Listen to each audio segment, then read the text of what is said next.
Bonjour à tous.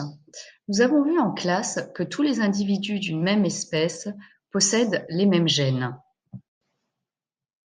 Pour mieux comprendre, observons la localisation de quelques gènes sur le cariotype d'un individu de l'espèce humaine.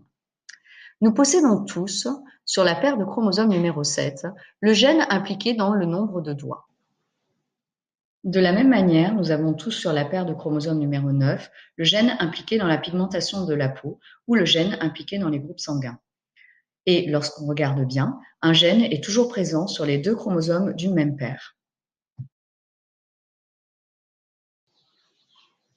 Mais alors, comment expliquer une telle diversité entre les individus d'une même espèce alors qu'ils possèdent tous les mêmes gènes?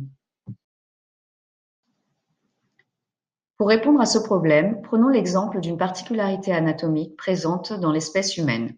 Il s'agit de la polydactylie. La polydactylie se caractérise par la présence d'un sixième doigt à chaque main. Comme nous venons de le voir, le nombre de doigts est dû à la présence d'un gène porté par la paire de chromosomes numéro 7. Pour chaque gène, il existe différentes versions. Les différentes versions d'un gène sont appelées allèles. Par exemple, pour le gène du nombre de doigts, il existe l'allèle GLI+, et l'allèle GLI-. L'allèle GLI+ est responsable du caractère 5 doigts, alors que l'allèle GLI- est responsable du caractère 6 doigts. Si les deux allèles sont présents sur la paire de chromosomes numéro 7, le caractère dû à l'allèle GLI+ ne s'exprime pas, alors que le caractère dû à l'allèle GLI- s'exprime.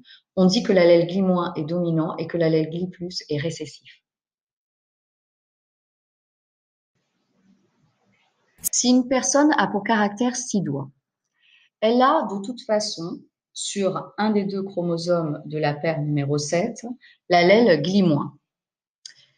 Mais deux cas peuvent se présenter alors. Ou bien l'allèle GLI- est présent en deux exemplaires sur les deux chromosomes de la paire numéro 7, ou bien elle présente en plus de l'allèle GLI- l'allèle GLI+.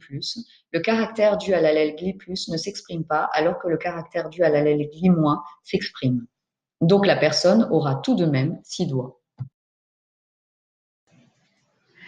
Prenons maintenant une personne qui a pour caractère 5 doigts.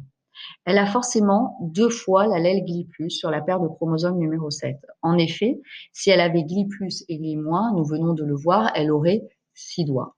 Donc il lui faut bien 2 allèles GLI+ pour avoir 5 doigts. Je vous remercie d'avoir regardé cette capsule. À bientôt en cours de SVT.